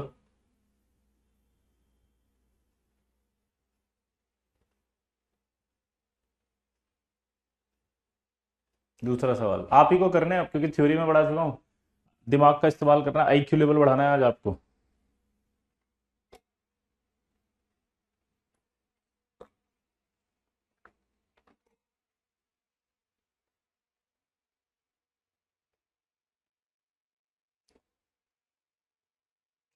एलडीएफ वीक फोर्स होता है लेकिन liquefy कर सकता है जब आप टेम्परेचर कम करके प्रेशर बढ़ाओगे। तो कम से कम वो फोर्स तो होना चाहिए ना कोई उसमें। तो हम लोग फोर्स पूछ रहे हैं जिसका अमाउंट आपने बढ़ा दिया। ठीक है, तो यहाँ भी एलडीएफ ही आएगा क्योंकि आप देखो मेल्टिंग पॉइंट और बॉइलिंग पॉइंट किस में बोल रहा है, नोबल गैस। यार भाई नोबल गैसों में तो एक ही फोर्स लगेगा सिर्फ, एलडीएफ। एलडीएफ आया समझ में, एक ही फोर्स लगेगा क्योंकि ये नॉन पोलर है। नॉन पोलर है तो एक ही फोर्स लगता है, कौन सा? एलडीएफ। एलडीएफ।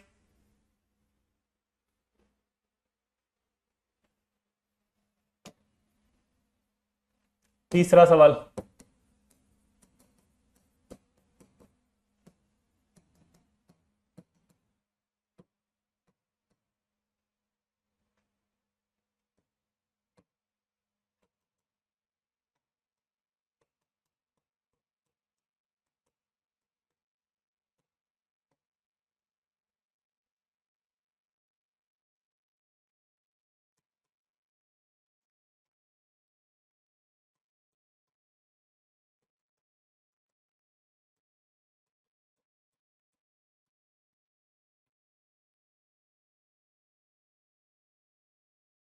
इसका बताओ।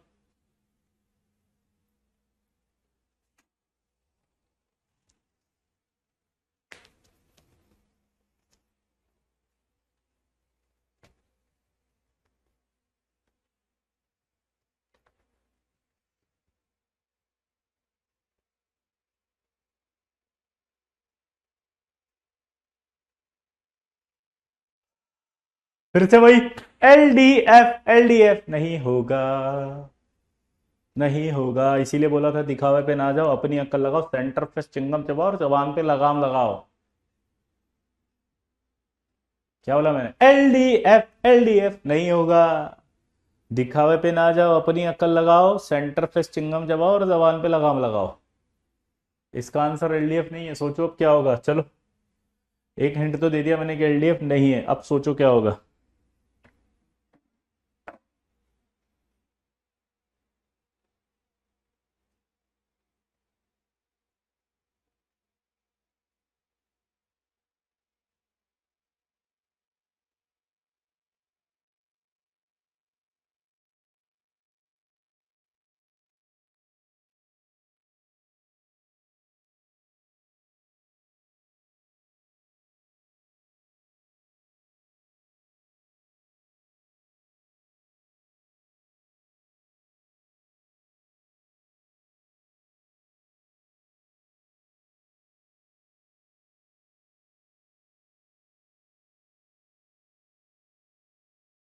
हाँ कुछ बच्चों ने सही लिखा, dipole induced dipole. Very good. देखो अगर मैं नोबल गैस की बात करूं तो हीलियम, फिर नियॉन, फिर आर्गन, क्रिप्टॉन और फिर जीनोन है।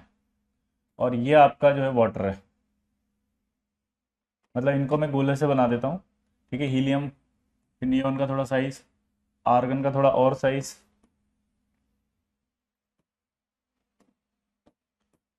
फिर ये और फिर ये। तो नियॉन, आर्गन, क्रिप्टॉन और जीनोन। दिमाग की बत्ती जलाना आप। यहां अगर हम आए, helium, neon, argon, krypton, xenon में नीचे की तरफ आ रहे हैं तो यहाँ वाटर आएगा। पानी में सॉलिबिलिटी की बात है।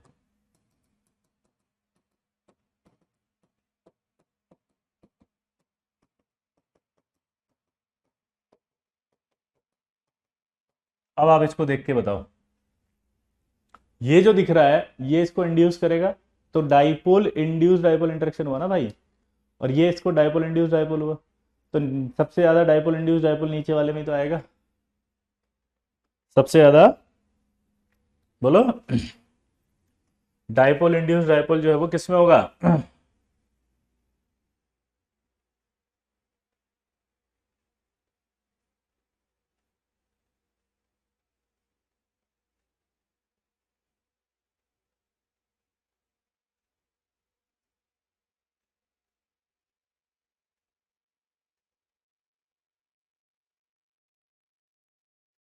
इसी में तो होगा dipole induce dipole.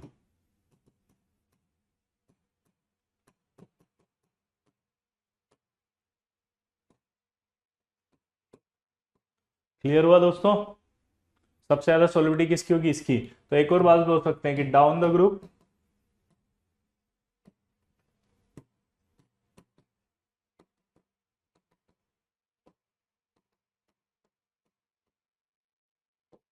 Solubility of normal gas increases. बोलो। Down the group solubility of noble gases increases।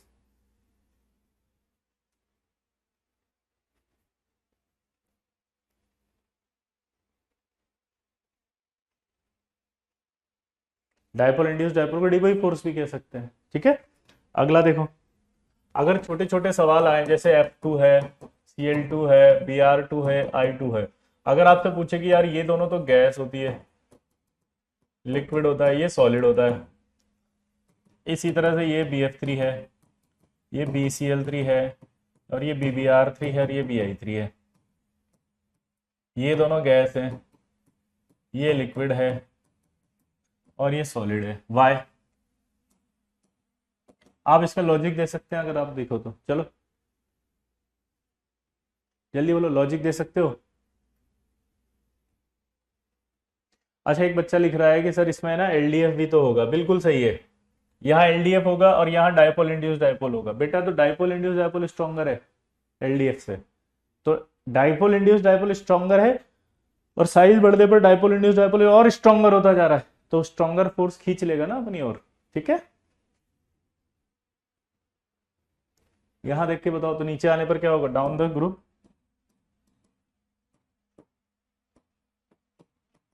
Size बढ़ेगी, एलडीएफ बढ़ेगा। सिंपल फंडा है। तो नीचे आने पर साइज बढ़ रहा है, एलडीएफ बढ़ रहा है, इसलिए सॉलिड होते जा रहे हैं, बीच वाला भी लिक्विड होता जा रहा है, ऊपर वाले गैस है। क्या समझ में आया? जल्दी बताओ। हम्म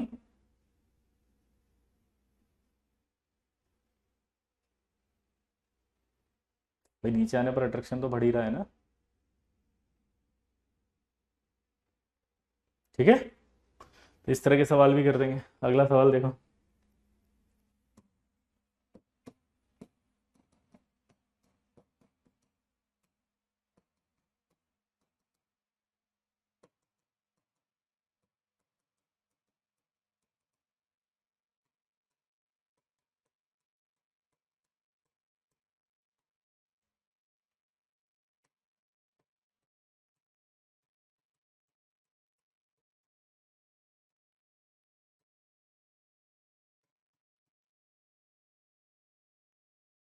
ये क्वेश्चन पूछा उसने कि which of the following interaction is responsible for formation of clay threads.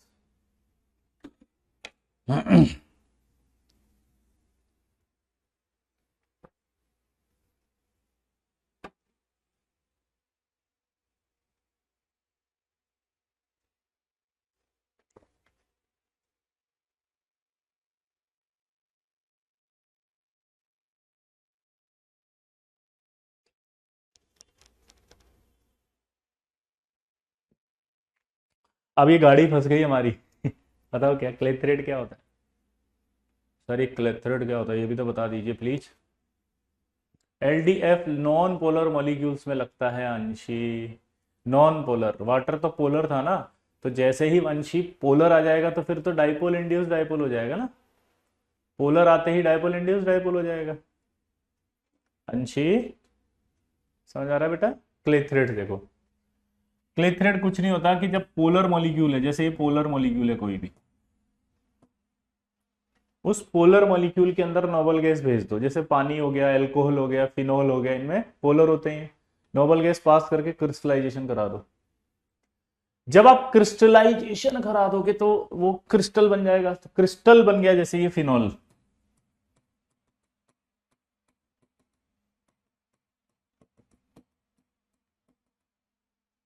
ये फिनॉल क्रिस्टल बन गया। अब ये फिनॉल क्रिस्टल बन गया तो इसके बीच में जाकर के नोबल गैस बैठ जाती है।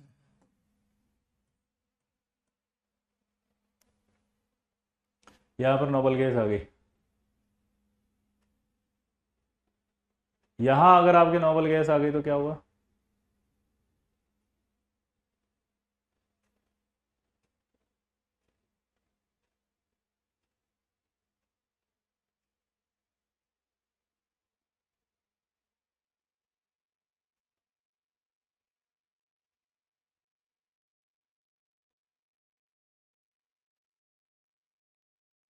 यहाँ नोबल गैस आ गई तो नोबल गैस तो नॉन पोलर है, ये वाला क्या है? पोलर है। तो इन दोनों के बीच में जो अट्रैक्शन आएगा वो क्या होगा? बोलो। ये पोलर, ये non polar, dipole, induced dipole.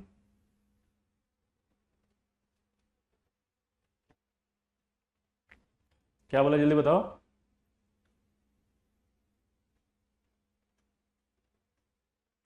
Dipole, induced dipole.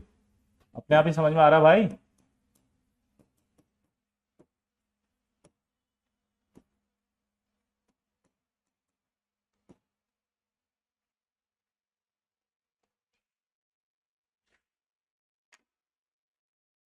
Simple फंडा है, डाइपोल इंड्यूस्ड डाइपोल। दिमाग की बत्ती जलाना।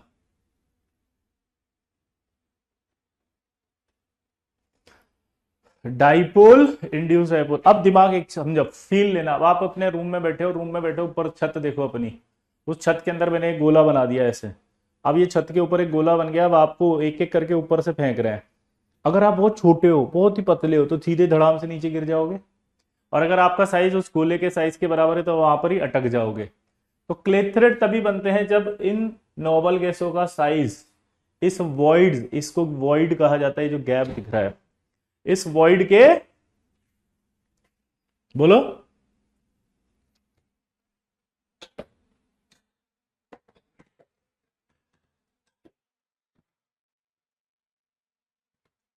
इस वॉइड के बराबर होता है। दोबारा बोलो, क्या बोला मैंने? वॉइड के बराबर। तो अगर साइज छोटा होगा तो क्या होगा?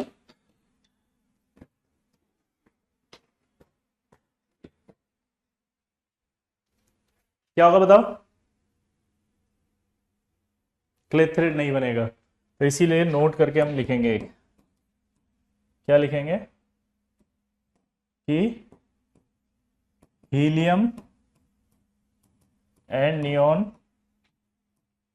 Do not form clathrate due to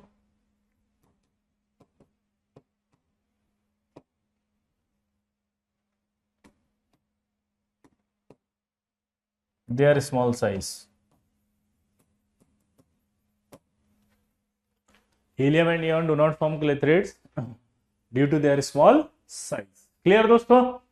तो यहां पर आपके नहीं बनाएंगे।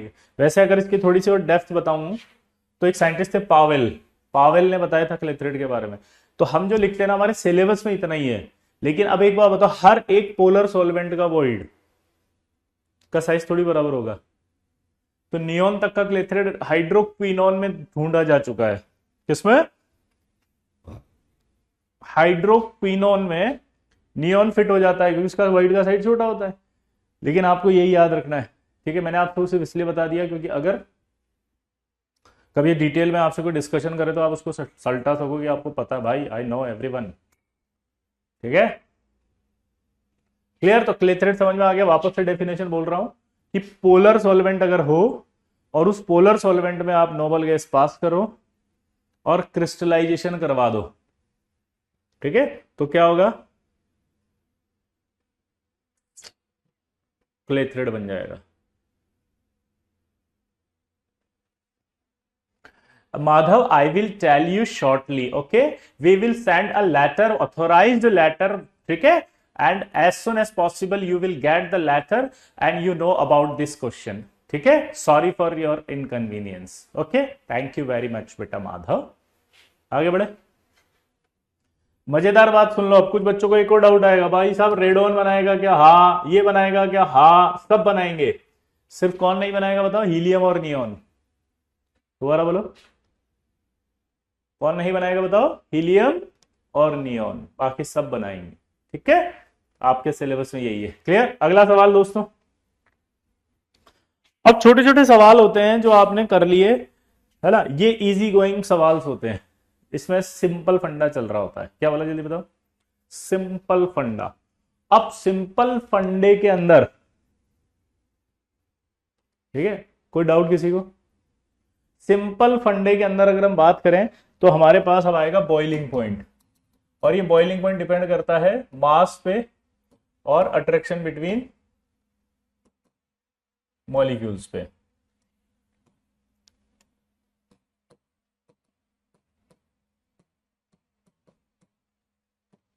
मैंने एक एग्जांपल लिया था पहले, ध्यान से सुनना।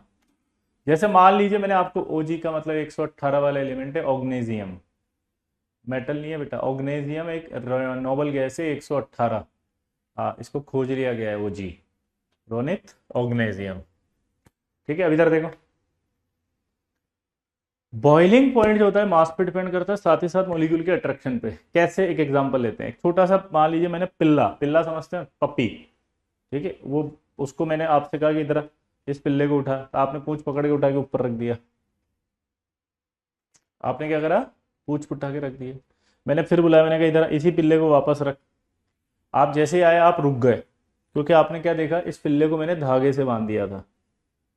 तो अब आप दिमाग की बत्ती जलाओ, आपकी एनर्जी इस धागे को तोड़ने में खर्च होगी कि नहीं होगी? बोलो,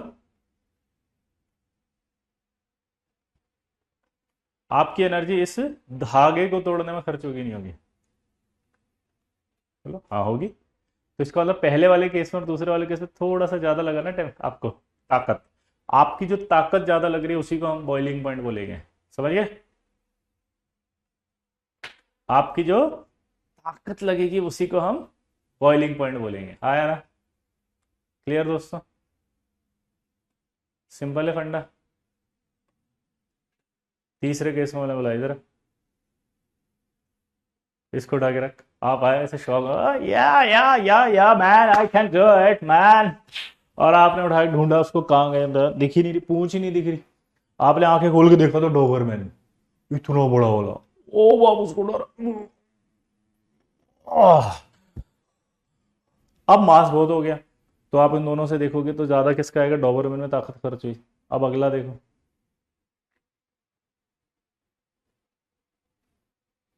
मैंने आपको बोला इधर ये पिल्ले को उठा के रख। अब की बार आपने आंख देखी थी, हाँ पिल्ला है, पूछ है, उठा के रखने लगे, रुक गए, आप ऐसे हो गए। क्यों? क्योंकि पता है क्या था वहां? उस पिल्ले को मैंने लोहे की जंजीर से बांध दिया। पिल्ले को लोहे की जंजीर से बांध दिया, इसका मतलब समझते हो आप? पिल्ला लोहे की जंजीर से बंधा हुआ है, तो अब आपको उस लोहे की जंजीर को तोड़ना पड़ेगा, तोड़ना पड़ेगा, तोड़ना पड़ेगा। तो बहुत ज्यादा एनर्जी खर्च हो जाएगी आप। हाँ है ना?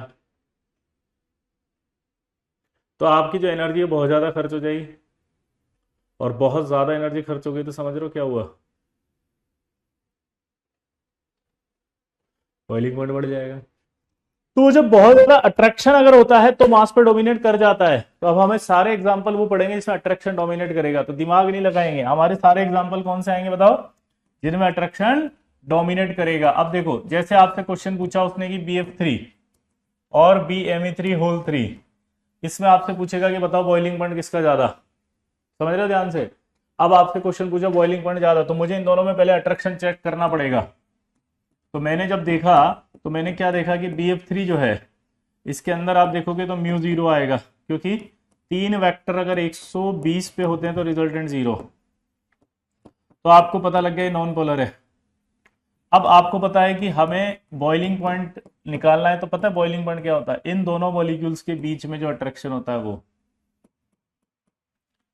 ये अट्रैक्शन को ब्रेक करके ऊपर ले जाना है। तो इसी तरह से मैंने BMe3 में भी देखा कौन सा अट्रैक्शन है। तो जब मैंने BMe3 में देखा तो मुझे क्या पता लगा, पता है? यहां भी μ0 है, तो यहां भी नॉन पोलर है, ये भी एलडीएफ रख रहा है और ये भी नॉन पोलर है तो एलडीएफ रख रहा है। अरे बाबा, उड़ी बाबा, दोनों में अट्रैक्शन सेम है। उड़ी बाबा, यहां पर भी एलडीएफ, यहां भी एलडीएफ। अब चेक करो किस में ज्यादा। तो अब एक नई चीज समझ में आएगी कि आपको, कि जो फ्लोरीन होता है वो बोरोन से ज्यादा इलेक्ट्रोनेगेटिव होता है तो यहाँ नेगेटिव आएगा, ज्यादा होता है तो यहाँ नेगेटिव आएगा, ज्यादा होता है तो यहाँ नेगेटिव आएगा, यहाँ नेगेटिव आएगा, यहाँ नेगेटिव आएगा और यहाँ नेगेटिव आएगा। हाँ है ना। तो इसका मतलब ये पेरी फेरी दिख रही है, यहाँ इलेक्ट्रॉन क्लाउड ज्यादा है। इसकी जो पेरी फेरी है यहाँ पर भी इलेक्ट्रॉन क्लाउड ज्यादा है। अब इस पेरी फेरी पर इलेक्ट्रॉन क्लाउड ज्यादा, पेरी फेरी पर इलेक्ट्रॉन क्लाउड ज्यादा, तो ये दोनों एक दूसरे को धक्का देंगे, तो इसका मतलब अट्रैक्शन क्या होगा, कम। लेकिन यहां पर आप देखोगे तो ये 2 है और ये 2.5 है, ये 2 है और यहां पर आप देखोगे 2, यहां 2.5 है, तो ये नेगेटिव।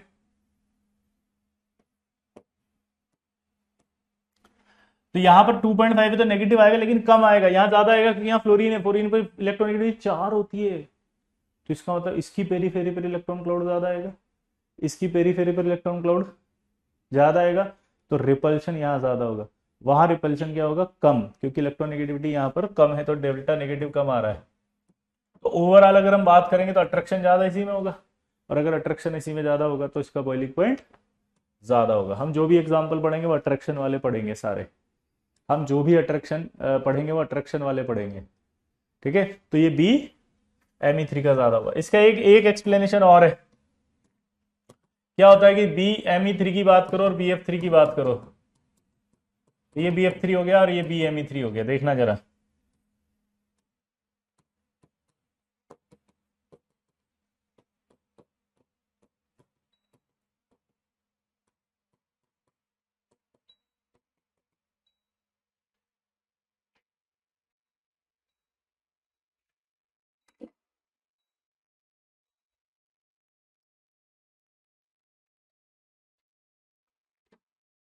पेरी फेरी ये होता है, ये गोला, इस गोले को पेरी फेरी कहा जाता है, परिधि हिंदी में कहते थे ना, परिधि, गोला, पेरी फेरी, सर्कल जो होता है उस सर्कल का आउटर फेस, अक्षत। अब देखो इन दोनों में कंपेयर करो तो इसमें जब BF3 होंगे तो ऐसे अट्रैक्ट कर रहे हैं, समझना ध्यान से, लेकिन जब Me3 लिया तो Me3 में H फैल गया ऐसे, ये अट्रैक्ट ऐसे कर रहे हैं, तो ऐसा नहीं लग रहा सरफेस एरिया बढ़ गया, दोबारा बोलो, ऐसा नहीं लग रहा सरफेस एरिया बढ़ गया। तो सरफेस एरिया ज्यादा, अट्रैक्शन ज्यादा, इसलिए बॉइलिंग पॉइंट भी ज्यादा। तो एक एक्सप्लेनेशन और होगा कि BF3 और BCH3 होल थ्राइस में कौन ज्यादा रखेगा, ये, क्योंकि सरफेस एरिया भी ज्यादा हो रहा है इसका। क्लियर दोस्तों। तो इसी तरह का एक सवाल और पूछ रहा है इसमें, इस तरह के कॉन्सेप्ट में दूसरा सवाल है। अब बताओ NF3 और NMe3 में कौन ज्यादा।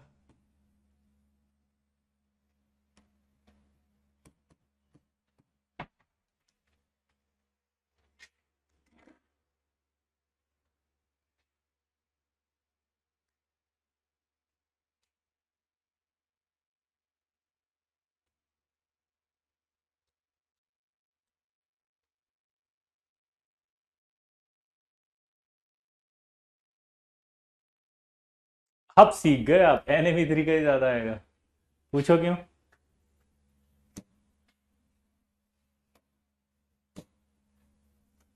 देखो ये NF3 है,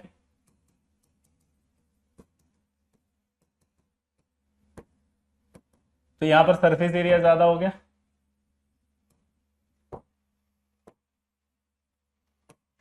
अट्रैक्शन ज्यादा, तो बॉइलिंग पॉइंट भी ज्यादा। एक रीजन तो ये हो गया, दूसरा एक और रीजन है, इसमें क्या होता है कि जो लोन पेयर है उसका वेक्टर तो उधर जाएगा और बाकी वेक्टर इधर आएंगे नीचे, क्योंकि डाइपोल का जो डायरेक्शन दिया जाता है वो लेस इलेक्ट्रोनेगेटिव से मोर इलेक्ट्रोनेगेटिव की तरफ जाते हैं। दोबारा बोलो, इसका जो दिया जाता है वो क्या दिया जाता है, लेस इलेक्ट्रोनेगेटिव से मोर इलेक्ट्रोनेगेटिव की तरफ। तो लेस इलेक्ट्रोनेगेटिव से मोर इलेक्ट्रोनेगेटिव की तरफ गए तो क्या हुआ बताओ, वेक्टर कम हुआ, और यहां देखोगे तो ये उधर जाएगा और यहाँ वेक्टर इधर जाएगा, तो इसका मतलब क्या होगा, ये सब तो ऐड हो गए भाई, ये सब ऐड हो गए, और ये देखोगे तो ये आपका कम हो गए।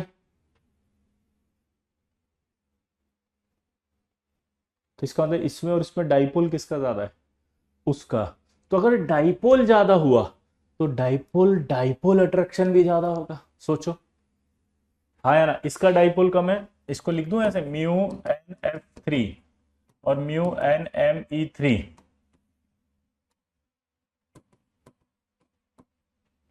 तो ये डाइपोल ज्यादा होगा, तो इसका मतलब डाइपोल ये, तो एक स्टेटमेंट आ गया, अगर डाइपोल मोमेंट ज्यादा है तो क्या डाइपोल डाइपोल अट्रैक्शन ज्यादा होगा, हाँ बिल्कुल होगा।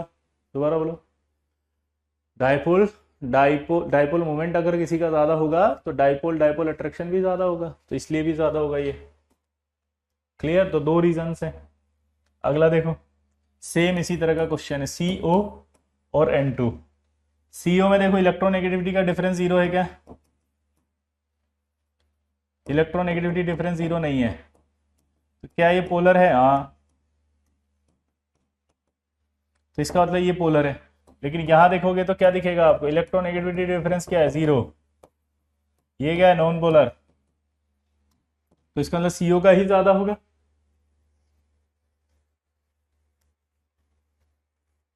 CO का ही ज्यादा होगा।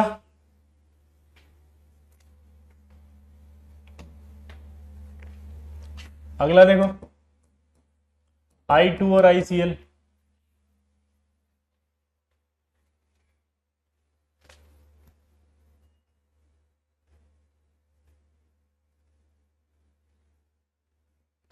फिर से वही बात है, I2 और ICl में निकालोगे तो ये पोलर है, तो यही ज्यादा होगा। सरफेस एरिया, हाँ, जिसपे सरफेस एरिया ज्यादा होता है वही तो होता है कृष्णा। I2 ICl में कौन होगा, ICl ज्यादा होगा। और अगर इसकी जगह मैं Br2 कर देता तो तब भी HK ज्यादा होता Br2 और ICl में। BP इनफ्लेमेबल, BP डिपेंड करता है मास पर, लेकिन हम वो एग्जांपल कर रहे हैं जो सिर्फ अट्रैक्शन डोमिनेट कर रहा है, ठीक है, क्लियर। अब देखो H2 का और हीलियम का देखते हैं। H2 एक मॉलिक्यूल है, जो मॉलिक्यूल होते हैं वो ओवल शेप होते हैं, यानी कि ऐसा होगा H2,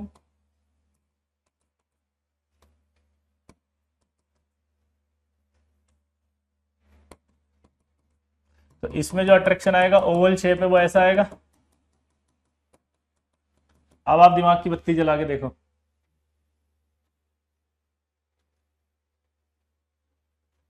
किस में अट्रैक्शन ज्यादा हुआ, अगर हीलियम की बात करें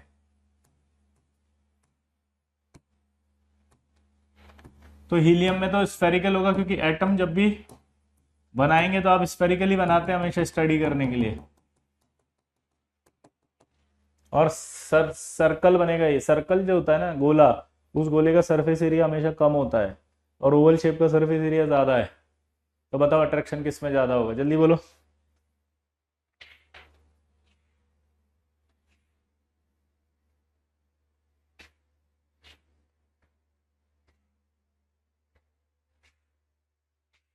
बोलो अट्रैक्शन किस में ज्यादा होगा, H2 वाले में, इसका बॉइलिंग पॉइंट ज्यादा। अगला है CCl4,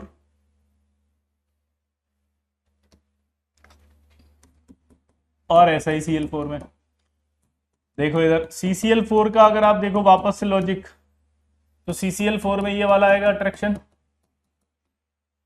नॉन पोलर है, SiCl4 में भी वही आएगा।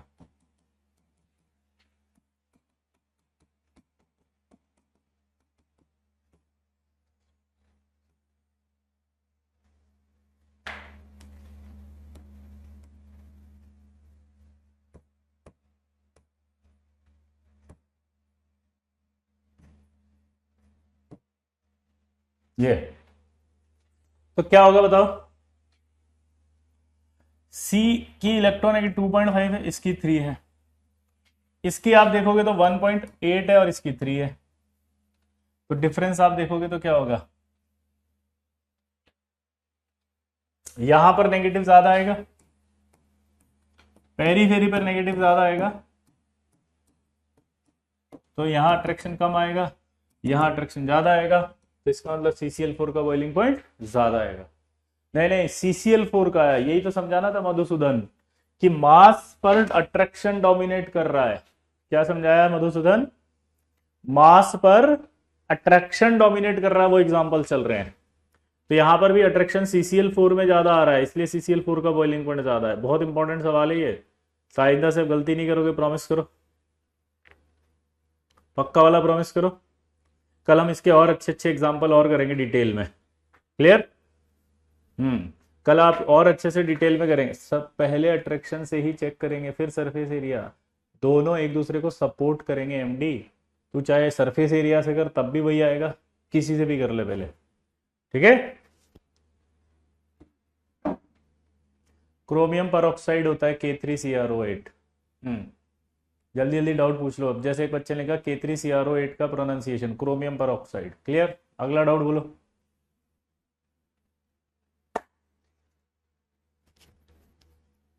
मेल्टिंग पॉइंट को एलडीएफ से रिलेट करो। मेल्टिंग पॉइंट क्या होता है? कोई भी जो सॉलिड होता है ना, उसको मेल्ट करना है। गौरव, तो दिमाग लगाओ, सॉलिड बना कब होगा? जब कोई अट्रैक्शन रहा होगा। तो नोबल गैसों में कौन सा अट्रैक्शन रहा होगा जिससे सॉलिड बनी? एलडीएफ। तो मेल्टिंग पॉइंट के लिए कौन रेस्पॉन्सिबल फोर्स हुआ? एलडीएफ ही तो हुआ, जिसकी वजह से वो सॉलिड बनी है। ठीक है, चलिए दोस्तों, मिलते हैं फिर नेक्स्ट क्लास में। तब तक के लिए टाटा बाय बाय।